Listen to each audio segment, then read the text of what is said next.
Hello and welcome to the D365 Insights podcast brought to you by Source and Connect. Today is episode 8, People, Performance and Communication, How to Lead a D365 program that works. We are introducing our guest, Lionel Wilson, program director, who I have known for many years in the dynamics space. Welcome, Lionel. Thank you very much indeed. Really good to be here. The title just rolls off the tongue. It does. Um, Lionel, can you briefly introduce yourself, your background, current role, and how you got into leading D365 programs? Right. Well, it's a little bit of a checkered history. I was originally a mechanical engineer, industrial designer, Mhm, and long story short, I got brought into the MSN team to help create the Microsoft Network back in '95. But before that, we were developing the virtual chat rooms for a product called Chicago, which was in '95. Um, mhm. and I got sucked into the whole Microsoft ecosystem beyond that. And bringing that further forward, we spent a lot of time as a CIO in retail and large conglomerates. And then went became in around about 2011, went with the help of Colin Crowe, uh, got pulled into the consulting world Yeah, and into very much the deep end of Dynamics implementations, or at the time AX and Nav and all that kind of stuff, and yeah. CRM. But yes, so in around about 2016, after assisting the Tectura transition to Quantic, I moved across to client side again, which I much prefer. It is much more engaging, much more interesting. A lot more challenging, going through first of all with Just Eat, and then sorry with Engine, and then with Just Eat. Then going back to my main specialty, which was breweries and distilleries in Heineken, Carlsberg, etc. With Noric, which I spent a lot of time at previously with Tectura at, and moved on to a very large install, 100 odd thousand employees with IWG, then a government location. So I've gone through quite a few. My latest one right now, I've just completed, is a large transformation of finance, HR, CE, and CPQ. The whole program was about 180 million. Wow. So it was a Yeah. large implementation. Just Fantastic. recently, I've just come off a private equity backed consolidation of a number of holding companies. A huge breadth of experience, and shout out to Colin Crowe there as well. Like that. Indeed, absolutely. Um, so what does a D365 program that works mean to you? Ooh. Um, I think realistically, there's lots of ways of measuring it, but from my perspective, it's all about ensuring business value, making sure it's adopted by the users, making sure it's resilient over time. I think the difference is I've lived with the systems. I've not just implemented them, so I know what it's like to live with these things. So, and being very clear about what we're trying to achieve when we actually do put it in. Yeah. The reality is that it's all too easy to go with the flow with what the company wants, but actually not stand up to what will either not work or what would actually fit them better. It's Hmm. better in those situations to be the most honest person in the room and to not hold any political banner or anything. And the reality of what does a successful program make? Ultimately, it is about money and time. But that's all the board will measure it, but the user's going to measure it because they use it and they enjoy it. And Yeah. that's really the big difference. And that's not just one thing, that's not a single bow. There's a lot of things which go into that. I'm sure we'll cover that later in this meeting, but there's a lot of things which people forget when you're going live. It's not just about the system, it's about living with it, it's about the support program, making sure everyone's fully trained in it. It's a massive program. Yeah, absolutely. So if we move on to people and building the right teams, then what makes a high performing team on a D365 program? Um, I think if I just pick up on exactly your words, what high performing generally means is the fourth stage of the John Tuckman model. So that Okay. is about going through forming, norming, uh, s- performing, sorry, forming, storming, norming and performing, and the last one is adjourning, and not everyone just picks up on that one. The way I explain the performing piece is that, and it was explained to me many, many years ago. If you're in a Formula One team, and I think I've explained this to you in the past there actually, Yeah. and you're all trying to change this wheel, and you've got different people in parts of the wheel of the car to change that wheel, and the person who takes off the wheel then drops the nut. You're not worried about or chastising that person who dropped the nut. The next person next to them will pick up that nut and drive it home. They won't wait for it. Don't wait for the fact that you just have your one job to do. A Yeah. high-performing team will pick up the pieces and do the job of anyone else. I'm sure that with any of the people I engage with, whether it's my test lead or my data migration lead, if I need them to step up, they will do. They will Yeah. step up in either, and they know enough about where we are in the program to confidently step into my shoes or them into each other's shoes to say, this is where you are in this program. Everyone on that senior team will know exactly where they are. Yeah, absolutely. So supporting each other. Yeah. Um, so how do you get the balance right between internal teams and external partners? Um, I should start with the fact that it is, I say it's your program, it is the company's own program. Do not 100% rely on the partner. I've been in a number of situations where they will say, well, they're the experts. We should let them do the testing, or they should be doing the data migration. No, no, really no.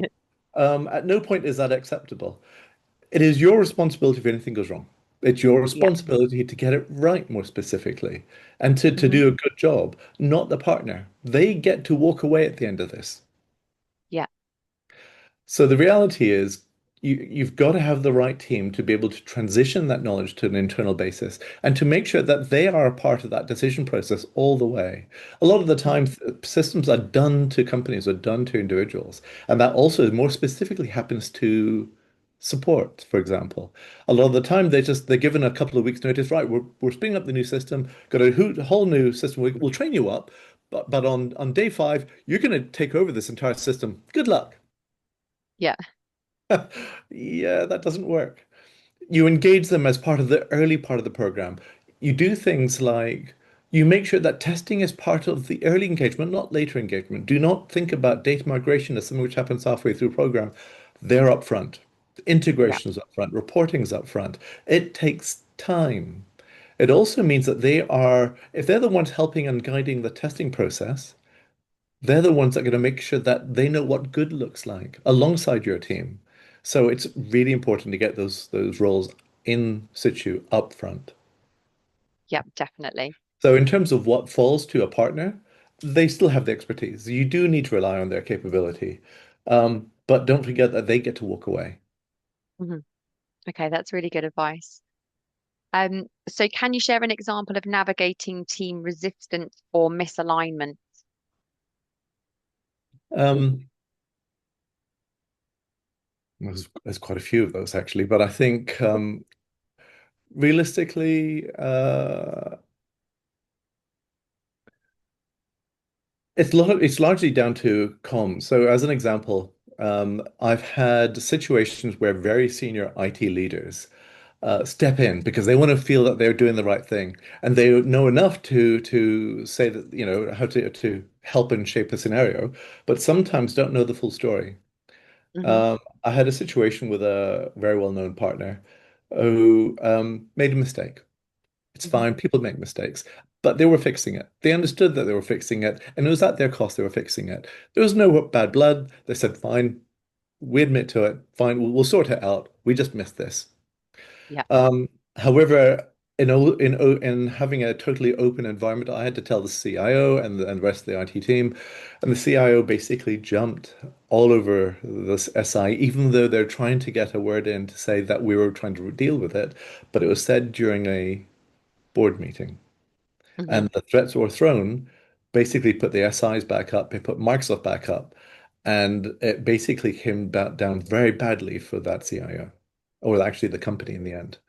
Yeah. And it was a shame because the program was working really well up to that point. Admittedly, not to mark and for lots of different reasons, but it was working well as a overall program. But that was a good example where jumping at short notice or not fully understanding what was happening just didn't help. It did a lot Yeah. of damage. Okay. Um, so when it comes to hiring for key roles on a program, what do you look for beyond the CV? Um, okay, so that's actually interesting. Uh, I would say it goes back to not just the key role, but to these roles, but actually what I'm looking for from these roles. So yes, in the individual, I need them to have huge amounts of common sense. I need Hmm. them to not shake in fear in the presence of a CFO, and that they can Yeah. go to toe to toe with the CFO. I get all that. The ability to laterally think. Um, but the reality is that I look for something slightly different than most programs. I don't tend to have very large teams with lots of individuals. What I tend to do is get highly experienced contractors in, or highly Yeah. experienced individuals who understand their topic inherently, and Yeah. they are authorities in those areas. So they could do the job of two or three normal junior individuals. They do cost more. I do understand Yeah. that. But the difference is that every member of that team doesn't need to be babied. I Hmm. could turn to any of them, going back to high performing team, and I could let them run that meeting in my absence. I could step Yeah. out for a day and I wouldn't worry. I Yeah. know full well that if one of them had to step out, the other one would step in to do that role. That's not easy to find. Yeah. Absolutely. So, how important is personality fit versus technical expertise when recruiting for transformation programs? Um, you need both. However, Mm. your technical capability is your entry criteria. Your Hmm. personality is whether you get the job. Yeah. And ultimately, I also use this as my litmus test for joining a company. Whether I can get on with the CFO or the CEO and the person I'm going to be engaging on a regular basis, because that communication needs to be common and fast. Uh, Yeah. and that's the same with my team. I need to make sure that Yeah. that is there. So I think if you came down to personality, absolutely. Um, However, there is a certain situation where they are super capable, highly technical people who haven't got a great way with words. That's also okay, providing you Yeah. recognize that and you assist and guide that along the process because it is a compromise at that point. Yeah. Sometimes it's Yeah. better to go that route. Yeah. It's about knowing what you're good at and what you're not so good at and being upfront about it and being Yeah. able to work with it. Absolutely. So can you share your thoughts on how the contractor versus perm balance impacts delivery? Hmm. Um, it starts before that. But the question Hmm. actually starts with the makeup of the team and the organization of your core project team. Um, Let me answer it by going through a question. I'll come back to answer it. So, an Okay. example, in the last gig I did, we had 122 stakeholders. The Okay. team itself was relatively tight, maybe around about 20 or 30 in the main team, of which the core people consisted of about four or five. Yeah. So, the core five would be change management, change and Mhm. comms. It would be test. It would be integration. It would be data migration. They're your primaries. Yeah. However, you do need to balance off the internal skills that you need to hand off to internally so that your Hmm. perm staff. And if it comes to looking at um, bringing on board additional perm environment, I would probably say I would do it on the basis that they don't have someone in that role and they need that as a permanent role. But my first opportunity is, can I train someone up from their internal team? Yeah. Okay. And then I'll look for perm. Until then, I work almost entirely with contractors, unless it is an implementation where we are focused on an internally large development team, which already has deep Dynamics, SAP, Workday, PeopleSoft skills, Salesforce. And that's fine. In which case, leverage that, see where that is, and evaluate that before you can even go to market. Work out Yeah. where their skills are and where their limits are, and then backfill with those with contractors. Unless you know that there are roles which are permanent that need to maintain it. So let's say they have one person to maintain they've gone from a NetSuite environment to a Salesforce environment, and the size and scale of the team will increase. Hmm. And you can't expect that one person to do it. I get it. understand. However, you won't always, for large, smaller companies, you won't need a permanent solution architect. You won't Yeah, necessarily need an enterprise architect. You can rely on that to come from the partner. However, it is helpful to have a local solution architect if you're a large enough company to support it, because that you'd keep all the knowledge gained and all the decision making throughout the project would stay and be retained within the organization, if that yeah, makes sense. It's a bit complicated does answer to make it. sense. No, thank you for breaking it down. Um, so moving on to sort of performance and delivering value then, what are your early indicators that a program is healthy or not? It kind of depends where you are in the program. If you're a new program, that's one side. But if you're in a existing program which is going through an upgrade or an expansion, you would include support, and that's easy because you'd go through SLAs and work out the quality, the KPIs related to quality. How do you measure quality of support and quality of comms and the engagement and satisfaction of the users? Fine. But in the first case of engaging the main program, if I'm taking on board a program which is struggling from beforehand, there's two things which naturally come to light. I'd like to see their RAID logs, so risks, issues, actions, decisions, dependencies. And the second will be from a budgeting perspective, show me your key KPIs. So more specifically, what is your ETC? So what is your estimate to complete? Are they constantly re-evaluating how much effort is required to complete that program at every stage of the way? So you always know what is left over. So if you make a decision to go with a new type of integration, you can balance it off against the fact that you're running slightly ahead of the program Hmm. and that your estimate complete has accommodated the fact that I've got some budget left over to do this. But don't do it if you're going to sacrifice your budget or otherwise without properly discussing it internally. And even then, if the project has already started and you have to go back to the board to ask for more money, do you really want to do that at that point? Mm. Isn't it better to deliver a smaller program in a faster method and add it as a second phase later with something more pretty, more shiny, more sexy as part of the delivery mechanism? I would say do the latter. Yeah, absolutely. So how do you track performance against business outcomes, not just milestones? Okay, so that's the subjective piece. There is still a way of measuring it, but it's done different because uh, with any, for the size of programs I generally get involved with, I normally have a change lead. Yeah. And I'd like to make them also a change and comms lead. Hmm. Some good examples at my fingertips straight away, but um, they are, to me, some of the probably the most important person on that team. However, coming back to the question, they in themselves aren't going to do it. Doing a change impact assessment is going to be helpful, but ultimately, you need to have a litmus test of how the company feels, and they only do that by regular and small comms. So it's not just about your regular governance meetings. It's about taking time out to have coffee with them, to speak to the business leaders, find out what the team is doing. But I'm not the only one doing it. I want all of the team to do it. I want my test lead to do it. I want my change lead to do that. We also do it officially with the change lead. Absolutely. Yeah. Every comms you have, every opportunity, you sell this project. And it goes back to the name of the program. We had one which was, oh yes, Just Eat. It was called Project Giraffe.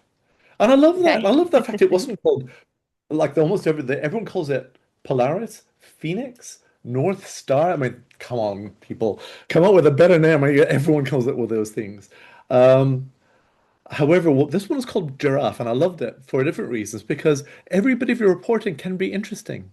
We can say Yeah. that we are coming out of the Serengeti, we're coming across into the plains, and we see the oasis in sight. And believe it or not, the person who sold me that idea was Stuart Fenton Okay. at Quantec at the time, and now he's at Ingentive. But I love that. I mean, he also is a very experienced board member and sat on millions of boards. But I love that because you make the board meetings interesting. You make the KPIs fascinating. Oh, we kept fair enough. It's tongue in cheek, and but it makes people smile. These things don't need to be stuffy. They don't need to be long, but it means they remember it, and Yeah. It made me that smile. helps. Yeah. Yeah, it makes a big difference. So yes, regular and also very frequent, and don't just restrict your engagement with people to the meetings. Go Hmm. out your way to speak to them. Have dinner with them. Yeah. This is fortunate. something that's comes up in nearly all of the podcasts that I've done so far, and Oh, this is the really? eighth one, is about communication. The change piece and the communication is always key. Yeah. So yeah, interesting to hear that. So what makes the difference between programs that deliver and those that stall? Communication. Um, okay. So I would argue there's almost too many to state. I think that's where your experience comes in. However, I'm not Hmm. gonna back off from that. I believe that a lot of it stems from bad risk management and comms Hmm. management. A Yeah, lot of people or many project managers, program leads are too scared to say what the real situation is. I also yeah. learned that the hard way. Many years ago, I tried to protect a program because I knew I could fix it. And we did do that fix, but the fix was taking longer than expected. So all of a sudden, we had to tell a different story to the board that they were expecting, because we were generally on target. But because I didn't Mhm. tell them that something had broken and that we were fixing it, and when it didn't quite deliver on time, that made it look poor on the program and myself. So I never did that again. So you've got to be constantly clear and honest. Even if it's not a good message, just say, I've just had this come through. There might be a chance it might go a little bit drift, but we're doing this to make sure of it. But in case anyone asks, can you just make, this is me speaking to one of the board members, can you just make sure it's known that we're doing this and that we are dealing Yeah. with it? We're not sweeping under the carpet. Just keep that comms going. But I can't tell you how many times I've come across a project manager who's desperate to please and to always sell a positive, rosy picture of what the project looks like. That's not helpful to anyone, especially when Mm. trying to manage risk. A good experienced manager is not going to worry about it. They'll say, "Fine, understood." They may not be happy with it. That's different. That you'll not get past that. But you still need to actually say what's happening. And in this case, a number of times I've been there. Well, they don't want to add something to the risk log, so I will add it for them and say, "Is that all right?" And so, why would you want to say that on there? What if it took longer to resolve, or what if you don't pull this off? Mm. You're going to look really bad at the end of this. So you might as well, and it doesn't hurt to put it down. It may feel pedantic, but you're covering your base. And yes, it creates more of an admin. I would also go a little bit farther to say that your most important meeting isn't your board meeting, isn't your program board meeting. It isn't even your project update meetings. It's your risk or your raid meeting. Make Hmm. sure that all your risks and all your issues are constantly tracked and constantly up to date. Yeah. Excellent. Thank you. So is, what's your strategy for communicating across multiple stakeholders, except users and partners, for example? Um, Also, not an easy answer. So there's different methods, um, and it depends on the company. Hmm. In Just Eat, no one's read our emails. No one. They aren't interested. They've got enough spam as it was. What we Yeah. found worked for them was we did a webcast every once in a while, and we just Okay. gave an update. It felt like a TV broadcast at the time, which I got a little bit I didn't really like too much. So what we did is we held once a quarter, we held a large briefing, which hundreds of, not a couple of thousand people would turn up at times to different events. Some Yeah. broadcasting in, we would stand on the stage, would give an update on it. That was cool. But more recently, I've taken to doing shorter updates. Yes, we do updates with the emails, but we've got Teams has made a change. We've also got Yammer and stuff, which is coming through in the chat and the forums. But the most useful one I've found is to make it humorous by using 30-second pieces. TikTok Okay. style updates using video saying, Sarah, tell me about your day. What have you been working on? What has been really bugging you today? And then you'll turn around and swear, we'll bleep it out. And everyone's going to laugh. And you did your 30 seconds. And I'll leave you to it, Sarah. I'll go this way. So, but people who watch that, they won't spend 20 minutes reading through 200 pages of an update, which they have no interest in. They will listen to 30 seconds. So would you email them that? So like a quick short of, or would this be on Teams? It would be both. Yeah. So you update it using the Teams channel and you update it on the core common. You should have an intranet site. It should send it Hmm. out from there. Anyone who is subscribed to that and anyone who's on that channel. And if you've got a forum, chuck it on that too. If Yeah. the company's brave enough, put it on LinkedIn. Yeah. Almost rarely Brilliant. will they do that. I salute those who do. Yeah. So can you share a story where communication impacted a project's success or failure? Um, I would say the good example is that one I did of that CIO who basically understood too little of the comms. However, in terms of a positive engagement, I would say that the last gig I did at IWS was very well done. We had an Hmm. excellent change lead in Claire Austin, and she was very good at engaging people. Everyone laughed when she talked. She made people feel warm. I think that was important. So Yeah. the channels were not just the normal channels. We would be speaking to local teams, local support teams. We would go out for lunches with them. We would take them out. We wouldn't Yeah. have to. And of course, you don't even need to speak to them, but they will appreciate it. It makes a Hmm. difference. Yeah. We would go out our way to actually make sure that comms is out there. Admittedly, we would still have to send our formal comms out through the business partner or business representative within the organization, and they would sanitize it, Yeah. which is fine.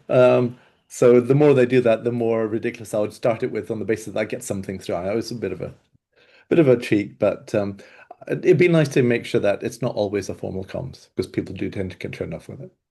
Yeah. Yeah. Mm. So how do you encourage transparency without causing panic? I think it's answered the same way.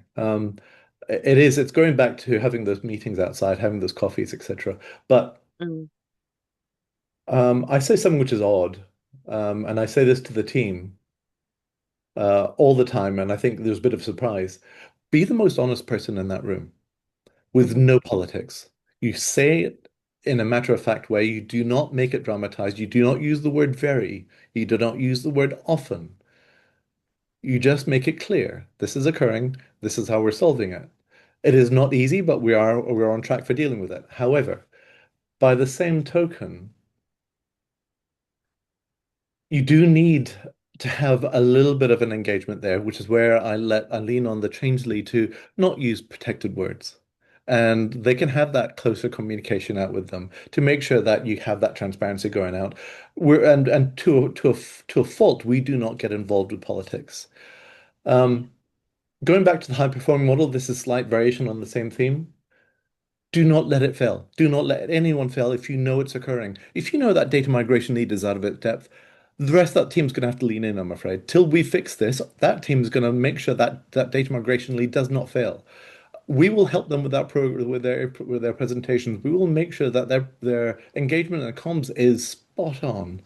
And maybe look for someone later, but we try and train them up. If we find it difficult, wait for them a break in the program and change them at that point. But until then, you make sure they're a success. And if that means you've got to do double hours to do it, you do that. Yeah. Yeah. Absolutely. So, moving on to sort of reflections and advice, what's your biggest lesson from leading a D365 transformation? Um, Sure, there've been many. there's been lots of horrific scenarios and lots of things which have gone wrong. And I think that makes up who you are. But let me work on the positive side. I think I would say that show interest, Yeah. not just in the program, but show interest in them. Hmm. And it's not just for show. You're actually do actually be interested in the fact that what else is that person working on? If they're working on a large campaign and they've got a whole bunch of issues, maybe you can do something to help them. Maybe you don't necessarily need to throw them advice, but at least show an interest in what they're doing and maybe move the meeting to be accommodating for that other meeting or to whatever that pain they're going through within reason. But I think the biggest piece is that they feel that they're being listened to and that you're not doing the project to them. You are genuinely there to try and help everyone and get this project over the line. And if they need a bit of slack, we'll buy them that slack. I'll get the rest of the team. We'll step in as soup can help them do that. Yeah. I would say that. Brilliant. So this is a little bit similar, this question, but what advice would you give to a new program manager stepping into a leadership role? Okay. I'll say something odd. An experienced C-suite executive can smell BS at 100 paces. Um, Even if you're thinking it, they would smell it. So Yeah. don't, So it's if you back to don't that understand something, transparency, isn't it? And the honesty. Yeah. absolutely, 100%. And they haven't got any fear. They'll say what's on their mind. As far as they're concerned, that team around them, everyone's looking at them to make sure that this project gets done well, whether you're there or not. So Yeah. they can be that stick. But Hmm. the reality is, going back to being the most honest person in that room, Yeah. do it sympathetically. Don't be rude. Don't be crass or arrogant. Just state it. Yeah. And everyone's going to appreciate that. And I think it's said many times in the past by many people, but don't just state that you got a problem. Make sure that Hmm. you've got thought about it and you've got a solution. And if you have got a solution, don't say it in that meeting. Yeah. Come back. And so sometimes people need to see that you've thought about it, even though you may have already done so. Unless, of course, it's not that kind of meeting. Yeah. And I think in those situations, they would appreciate it more. Yeah. No, that's really good advice. So looking forward then, are you noticing a shift in how programs are delivered post-COVID or with remote working? Personally, no. That's a Okay. surprising answer. Um, Yeah. I think that I've been working in a remote fashion since the early 2000s. Yeah. And I think to a lot of other people, it is more common that more companies are shutting down their own offices and they're working remotely. The odd thing is, I've always preferred to be on site. I Mm, much prefer to be on location with them most days of the week if I can be. And it's a matter of also balancing off against cost versus hotel rooms. I get it, totally understand that. Um, However, it is better to be there in person. There are tools and facilities now that people didn't have before. If you finished a call before and you ended your Teams engagement, that was it. You didn't communicate with them after that. That was till the next meeting. You're on your own. You're doing your own thing. You can go and, I don't know, water the plants at that point, as long as you get your work done. But it makes it a lonely process. And what you lost is that engagement. mm, So there are tools built into Microsoft, into the Teams environments, into the Google environments, which is changing that. They're gamifying functions. They're making other tools like project management and engagement and communication much more fun. Yammer's changing its face. Teams is changing how it works, as is Slack. Slack is more heavily used for forums and chat rooms, just for fun stuff, saying happy birthday, all yeah. those kind of things which you don't get if you're not in the office. It's important to do that, and if you don't do that, you don't build that team. That culture doesn't come across because you're just independent people working for one program. Mm. I haven't heard of Yammer before. I just wrote that down to look into that. Um, so what does the future look like for large scale transformation delivery? Again, same thing. I think the you've already made. I've already talked about the teams pieces, but I think um, with the advent, I've seen Visual Source Safe, or way back in its day, change its name, its guise to TFS, to VSO, to ADO, and now it's Azure DevOps properly. It's changed its mechanism. So you see these paradigm shifts in the tools that people use and how they communicate.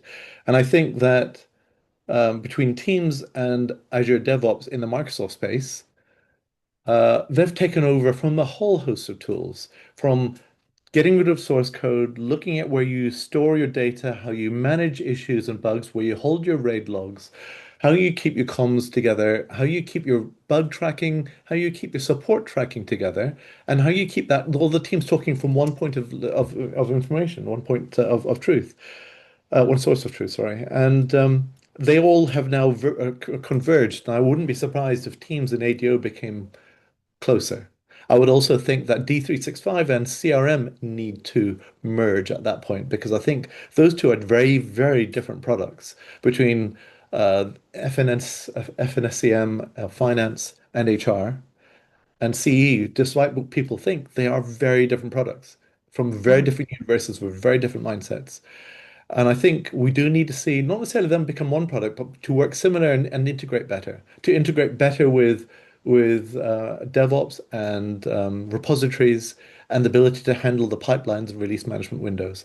So from that perspective, it makes a difference. But from my perspective, I would like to see better integration with either Microsoft Planner or Microsoft Project with RAID logs. At the moment, Oh. Project is for the realm of those who know. And for those Mhm. who don't, who know the product, it's great. For those who don't, it's horrifying. It's flaky. It doesn't look pretty. It's hard to use. It's there's more hidden features than the functions. I think the same said about Salesforce or SharePoint. There are more hidden features than there are actually stated capability on the system. Right, okay. And I think that's the same with all of these things. I think they need to make it more available. AI will change this. I do get it. It will mean that you'll be able to use, I think the natural Copilot and Power Pages come Power Platform is going to merge and you'll not see the difference between them. I like to say the same was going to happen with D365. But I think Okay. we're seeing this evolve daily at the moment. Yeah. And I'd like to think that people use the tools to assist and not to do the job for them. Hmm. Yeah, definitely. So, last couple of questions now. So, if you had to sum up your leadership philosophy in one sentence, what would it be? Um, I'll probably break it down. For me, it's always get involved. Whether it's involved with that person or get involved with the program, I don't mean to be the most experienced, most in knowledge about that subject matter or that part of the program, but at least understand the pain of that they're going through. If you can become probably the font of all knowledge, that's great, but do not detract from your finance lead or HR lead, whoever they are. However, the other guiding principle always is KISS, Hmm. keep it simple. Um, applies all the time, even to those who are in the know, keep it simple. Yeah. And the last one is silence is acceptance. Okay. Um, if you ever leave a room and you haven't raised your question, I have a law or within any of my programs. It sounds really awful, but it's a get out of jail free card. If you didn't ask a question and you during a meeting and you leave that room, or you don't say that you need to talk about something, then that's gonna and it gets developed, then that's no one's fault. That Hmm. program, if you want to make a change to it later, it happens in phase two. But if you are talking about the fact that you want a new way of stock allocation and you didn't raise in that meeting, it's going to be an act of God before that makes it to the program. So silence is acceptance, which basically means don't be scared of saying something during our meetings. Say it no matter what. It doesn't really matter. Just say it. Yeah, brilliant. Thank you. So, where can listeners follow your work or connect with you? I would probably say my LinkedIn profile. It's the easiest place to get hold of me. Yeah, And although it's got my company page on there, I would say just use LinkedIn and just get hold of me. I'm the easiest person to get held of. yeah, brilliant. Well, thank you so much, Lionel. It's been very insightful. Taken a lot away from that, as I always do. And I just love the honesty piece. It's yeah, just not just in programs, it's kind of in all walks of life, isn't it? It's the same Yes, with recruitment as well. Just be honest and upfront and transparent. So it is. absolutely. But And thank I you so forgot to much. say at the beginning of the call, congratulations. Oh, thank you very much. Well, to our listeners, if you haven't already subscribed, it's D365 Insights and Source, sorry, by Source and Connect, both on YouTube and Spotify, but I also post on LinkedIn, so please give us a follow there as well. And thanks again, Lionel. That's been an Thanks excellent for having me. podcast. No problem. Take care.